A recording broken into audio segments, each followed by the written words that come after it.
Well, hey, welcome back to Everyday Faith, day 21. We're continuing learning about loneliness, this time again looking at the life of Elijah. And here's what it says in 1 Kings chapter 19, verse 13.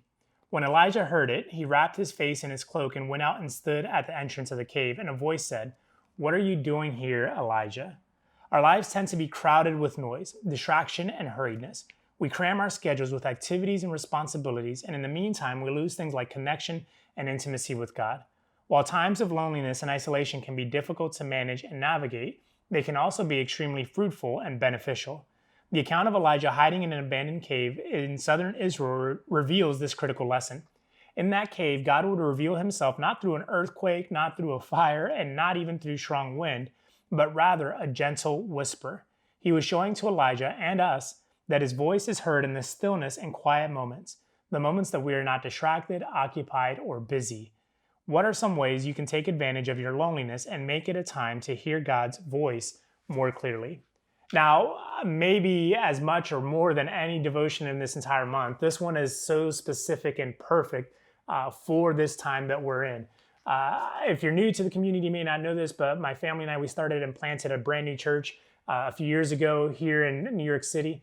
And one of the things that we've been hearing a lot from the people in our church over these last couple of months is how much they've been able to commit, in terms of time and energy to God.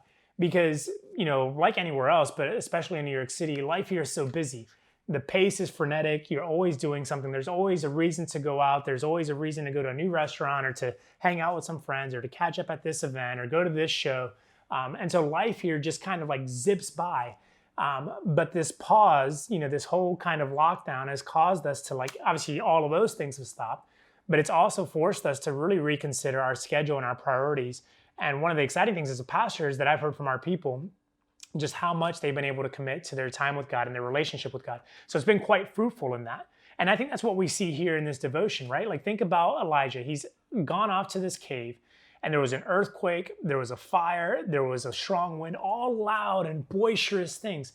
And I think sometimes as Christians, we look for God in like the miraculous and the wow, the explosive and the dynamic things. And God does appear a lot of times in those situations. But one of the crazy things here is that God chooses not to reveal himself in there. Instead, he speaks in a whisper. Now think about how close you need to be to someone in order to hear them whisper.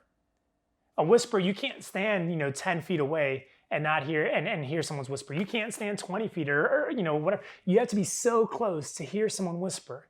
And I think there's a couple things that we need to take away from this. One is that instead of looking for all these, dynamic and, really loud and significant events to take place in order to discover or experience God, God's saying, hey, listen, stop looking over there. More often than not, God's going to be in a soft whisper to your spirit, whisper to your heart.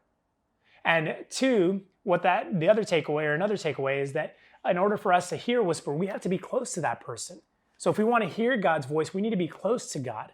You won't hear that whisper if you're standing far away, if you're running off in a different direction.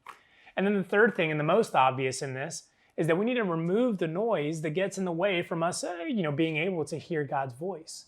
And so whatever that is, maybe it's the schedule. Maybe as a parent, you realize that between work and your kids' sports activities, your extracurricular activities, or your social life, that you're just always at this pace that's just really not healthy or sustainable. But all of a sudden, this lockdown, this pandemic has forced you to kind of realize that, I should take more time to prioritize, my life and my relationship with God. Maybe, you've been unemployed or laid off like millions of Americans have. And so you have to kind of reevaluate what you're doing. You're leaning on God more than you ever have because it takes faith to say, God, I don't know how I'm going to provide for myself or my family. I don't know where my next paycheck is going to come from. I don't know when my next paycheck is going to come.